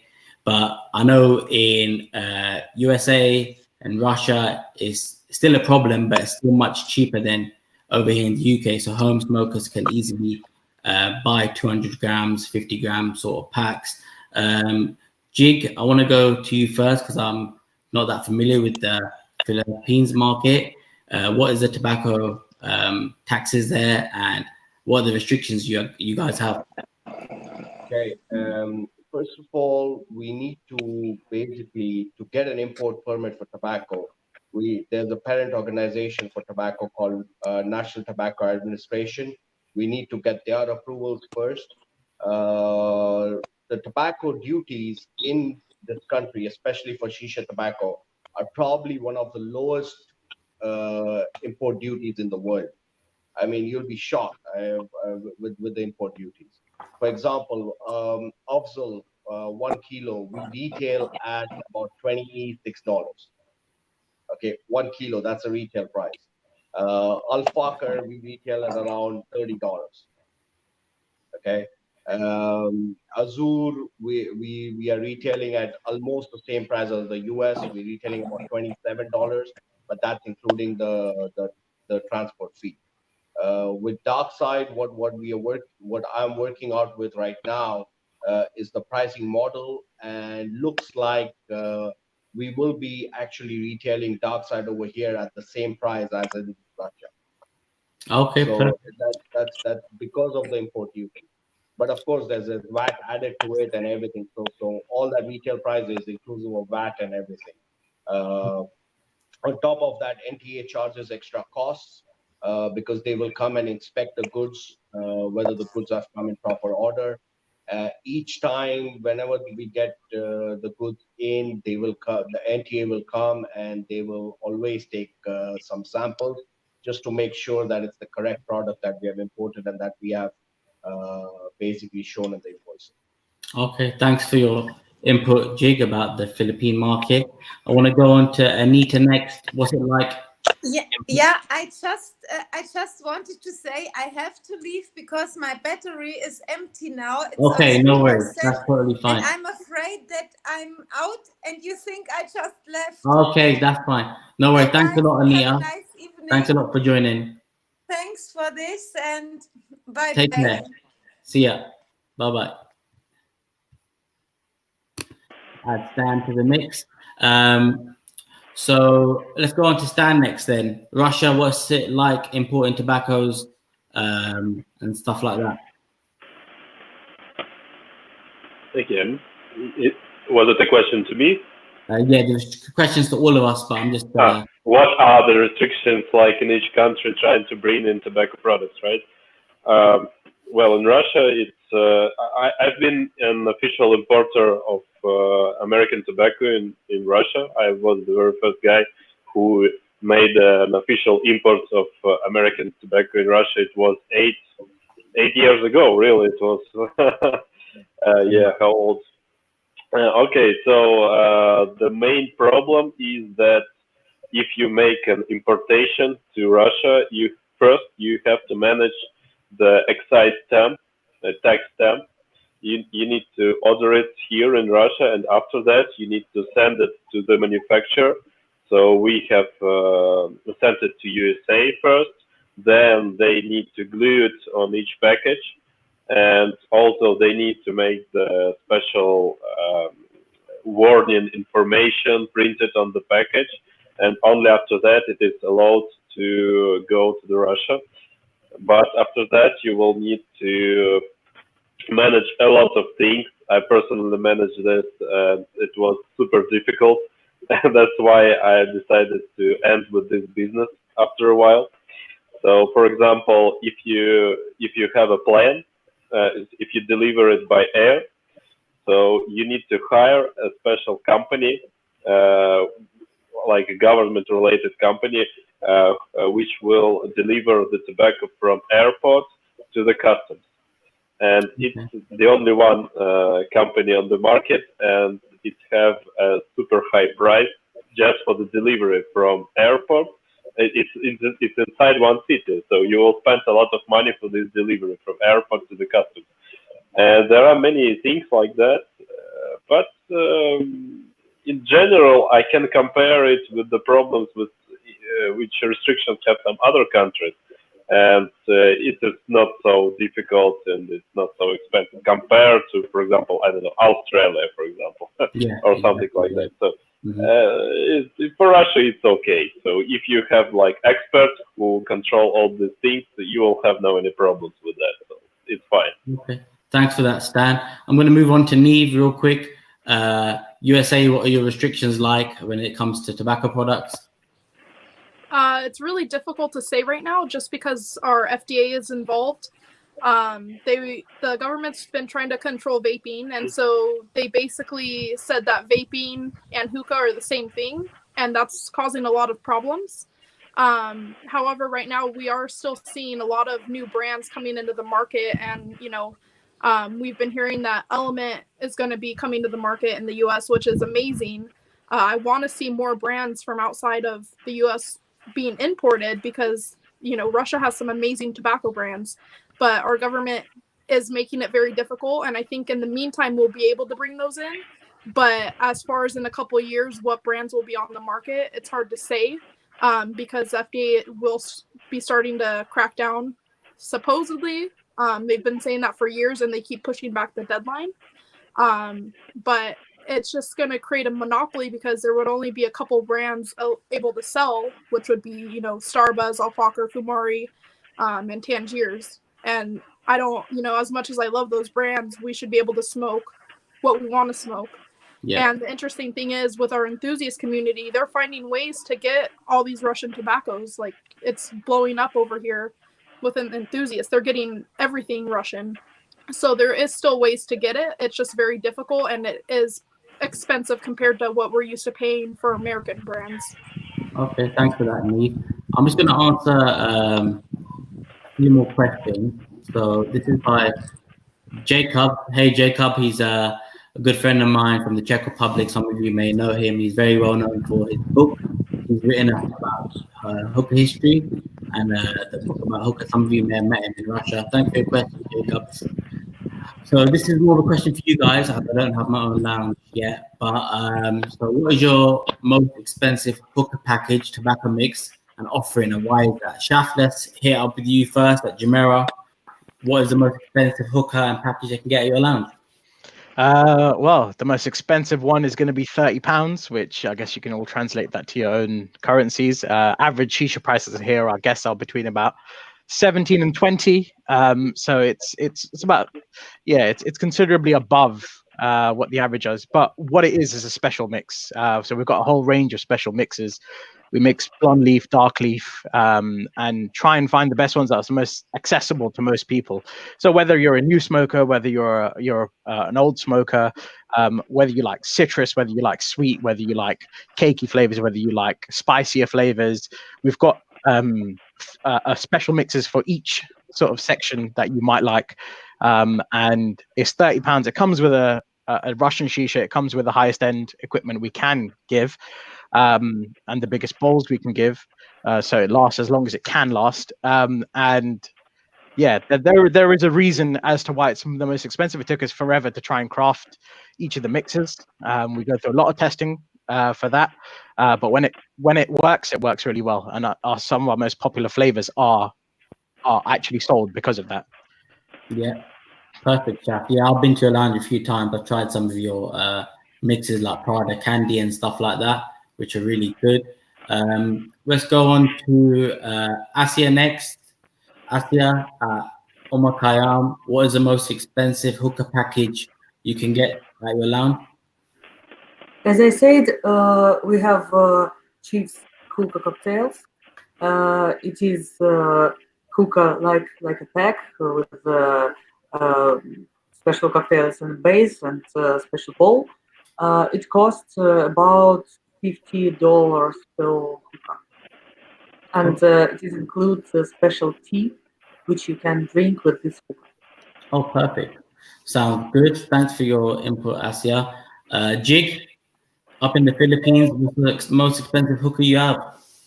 Well, most expensive hookah in my lounge would be basically Azul Black or Tangiers. Sometimes we serve Tangiers also. So that'll be the most expensive. That'll be about $15 to smoke out of a VZ minimal. But of course, we get customers who will ask us for alcohol in the base or milk in the base or a fruit bowl. Then of course it goes up to about $20. Okay, That's the sounds most good. expensive. Our prices start at about $6 for a Okay, thanks for that, Jig. Neeve? So we just have a base price at our lounge of $20 a hookah. And with all the brands we carry, I don't want customers to have to pick a cheaper hookah and smoke something they don't want to smoke. So my thinking was I'll have everything the same price, and if they want to smoke Tangiers, they can smoke Tangiers or Zur.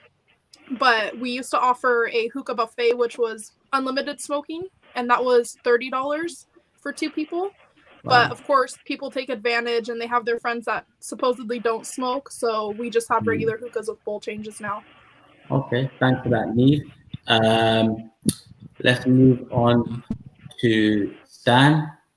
What's the most expensive hookah in your lounge? I'm sorry. I can show you my cocktails. Okay. It looks like this. Oh, pomegranate head, yeah? Wow. Very That's nice. so nice. And like this.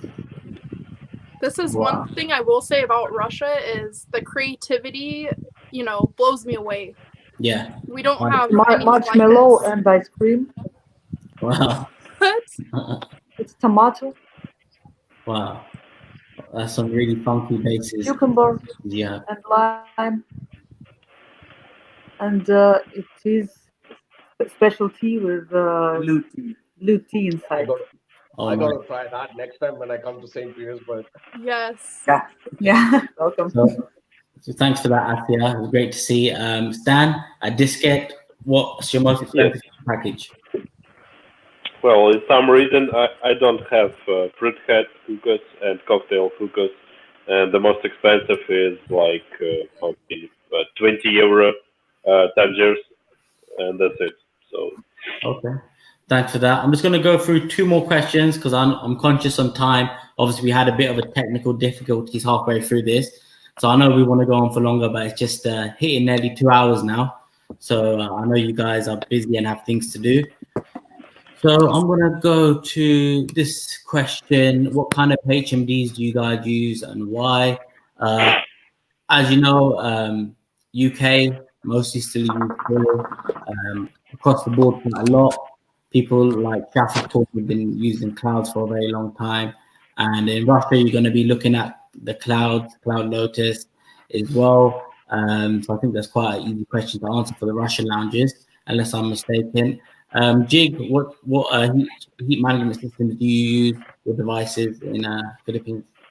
Most of the time we use foil I personally prefer foreign over HMDs. I like to keep it as authentic as possible, even with the modern brands. But we do use, like the Kalut types, but mostly the Chinese Kaluts. That's the only HMD system that we use over here.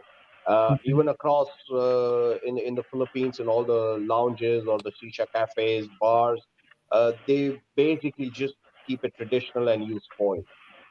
Okay, perfect. Thanks for that. Neeve? So at our lounge, we're actually the home of the Phoenix HMD. Oh, My yeah. business partner slash boyfriend was the one that invented that. So that's what we are exclusively at the lounge. We use it for on everything. Besides Tangiers, we do foil and a flavor saver, Yeah. or Provost for some of our more advanced smokers. Okay, perfect. So your business partner was the creator of Phoenix? Yeah. Oh, so when I put my order in, I'll put my order through to you then, because I haven't got one. So that's great. I never knew that. Thanks for sharing that. I haven't really experimented too much on the Phoenix, to be honest. It's hard to get here in the UK. I don't think we have any distributors for it here yet. We may have in the past. I don't think so. Obviously, I don't know every single distributor we have. The closest I would say is we have one in France. I think Okay. that's the closest. Okay, sounds good. Thanks for that. Yeah, like I said, if I'm not mistaken, for the Russian guys, it's Cloud. That's what you use the most, Cloud Lotus. And Shaf, you've been using the Cloud for quite a long time. And I know that for your other regulars who like foil, you still use that, don't you?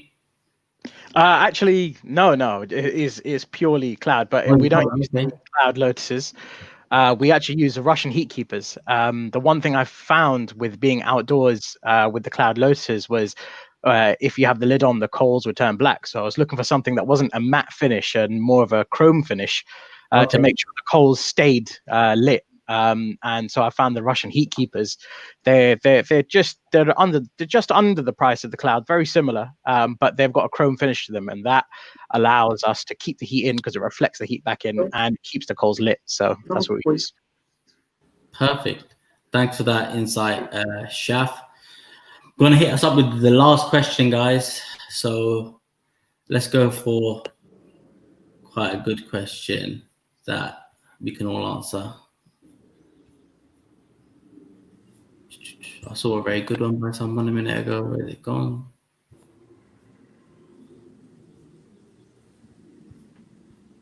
Sorry, guys. Hold tight 1 second. Loads of you commenting in. I think it might have. Gone. Anyway, I remember what the question was. It was from LGB, and he was asking what got all of us into Hookah. So I'll quickly start. I think I said what I needed to say in episode 2. You can see the full story there. But yeah, I just wasn't happy with UK lounges. I didn't like that there wasn't an authentic source to go and find information on the lounge experiences. So I came up with the idea. When it came to lounge reviews, I was the first one in the UK to do lounge reviews. And then I slowly went on to products about a couple of years after. And now, yeah, in the UK, a lot of people come to me for advice and stuff like that. But how did you guys get into Hookah? What was your first hookah you smoked? And when did you actually start getting the passion for it? Let's start off with Jig. I'm originally Indian, but I've grown up in Oman and Dubai. So hookah was actually embedded in that particular country and in the culture. I started smoking hookah probably about 22 years ago, 23 years ago. And of course, my first flavor that I smoked was double apple with mint. That's how I got into hookah. And like seriously becoming an enthusiast. I think it's been in the last 8 years, 9 years. I've been a serious enthusiast in hookahs. Great. I think, yeah, a lot of us got into it with the knucklers, double apple, grape and mint. So I remember my first flavor was grape and mint. So yeah, it's good to see for the people who started smoking, say 8 or 10 years ago, that was their first flavors to smoke. So yeah, thanks for that, Jig. Let's go on to Shaf. I actually hated the concept of shisha when I was younger.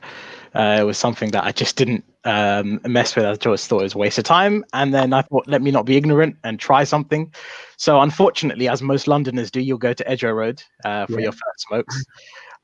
It's possibly the worst set of lounges around in terms of quality, but it's the hub of shisha. So we had about 4 different flavors. I think one was watermelon, one was apple, one was grape, one was lemon, and just went at it and kind of realized I fell in love.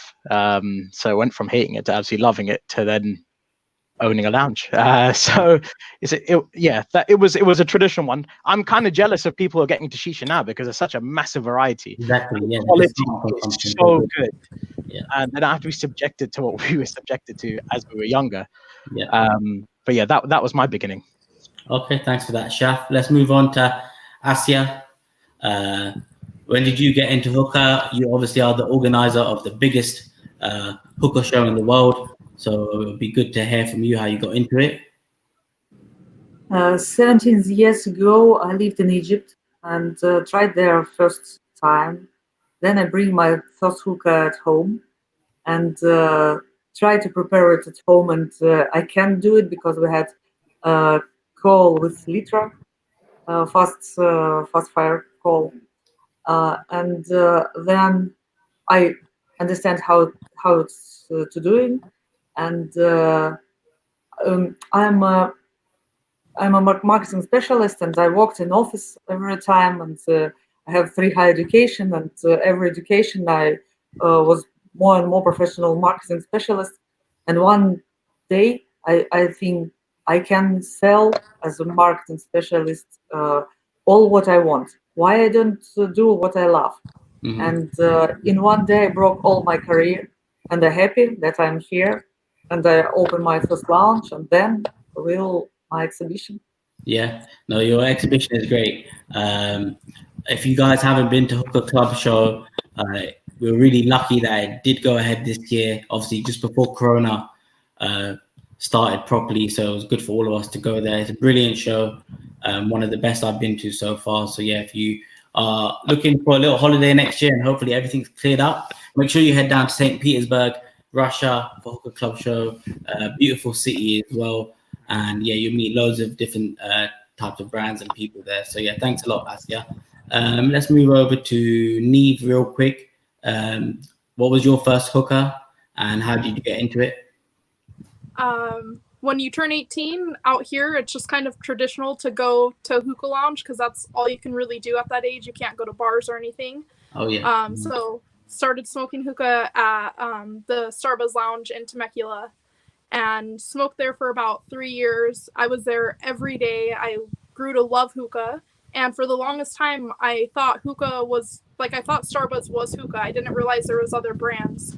And then I came to Vapor Hookah Lounge, and that's when I realized, hookah is way bigger than I thought it was. And from there, I partnered up with Ronald, and we grew the business. And it went from me smoking at a little lounge here in Temecula to now I'm traveling the world. I traveled to Russia to go to, this amazing show. And some people think I'm crazy, you're really into this hobby. And I'm like, I love it, and the culture in Russia, I want to see that more here just because I didn't want to leave. After going to Hookah Club shows, seeing the lounges out there, Russian culture is amazing. And you guys anyone that hasn't been, you won't regret going. It was the most amazing experience. Yeah, exactly. Definitely. Thanks for that, Neeve. Stan, give us a bit of a brief background on your first hookah you ever tried and how you got into it to make the Hookah Battle, which is a very good event around the world. All right, so my very first hookah was 13 years ago in some club or bar. I don't remember exactly. Yeah, there was no any Russian hookah guys, in those times, and it was Egyptian guy who prepared it. It was traditional, I guess, Syrian hookah, and the flavor was al-fakir cherry. I remember it very well. And since that time, it turns into some hobby. Actually, I have never planned to work in hookah industry. I have a direct plan to build a career in banking and financial sphere. I have education as a financialist. And I worked at Citibank, I think you know, and American Bank. And in 2011, it was a financial crisis, and I lost my job. And I sit all summer without job and trying to figure out what to do. And yeah, I smoked hookah. It was my hobby. And some friends, Oleg Kniginin, which is my partner and friend, he invited me to work together with him. And so that's how I go to this industry. After a while, we do hookah catering, we create some events, we do tobacco imports, and in 2011, we decided to make the first hookah competition in the world, Hookah Battle, and it have a great success. And at the moment, we do it in many countries. Yeah. So that's my story. Thanks for that, Stan. So guys, hit the 2-hour mark now.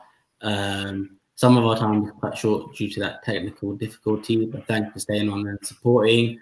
I just want to say a big thank you to everyone who's taken time out of their day to watch this, and of course the guests. So a big shout out to Felix and Asya from Hookah Club Show. Omar. Thank you for you. No worries, anytime. Big shout out to Jig from Shisha Avenue. Thanks for tuning in. I know it's about 4 a.m. where you are, so thanks. Yeah, thank you so much for having me. No worries. And it was a... Oh, Jig has got stuck. Yeah, oh. I'm stuck. Sorry, but yeah, it was good. It was good being over here, and very very good discussion. Good job. Keep it up with all your shows. These are really good.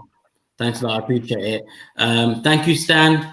Obviously, I saw you in Barcelona. It was good to see you then. Hopefully, I'll see you once this crisis is over back in Russia. Take care. Yeah. Thanks a lot for joining. Shaf, thanks a lot, buddy, for jumping on. It was good to see you back on YouTube after a while. We will have some discussions later about some other videos we can do together. Thanks a lot. Also want to give a big shout out to Jack from Oasis. Obviously, Neeve. I think we've lost her now, but thanks a lot, Neeve. Ishmail from Dejavu, and Anita from Vanity Beach and Bar. So, yeah, thanks a lot, guys. Take care. Take care. Thank you for you. Bye. Nice meeting all of you. So, guys, I think that one went quite well. I do apologize yet again for the technical difficulty, but we did get back at the end. It was due to a StreamYard issue where a lot of their streams were cut short or people were kicked out. But yeah, thanks for staying on. I hope you enjoy these sessions I'm doing. Honestly, I try my best to give you guys the best I can. Thanks for joining in. If any of you want to participate, any brands, any enthusiasts, any lounge owners in the future, I will be doing this again. And make sure you look out for my Russia Hookah Club Show video, which will be dropping on the weekend. So make sure you keep an eye out on YouTube for that. I hope you all stay safe, take care, and I'm out. See you later, guys.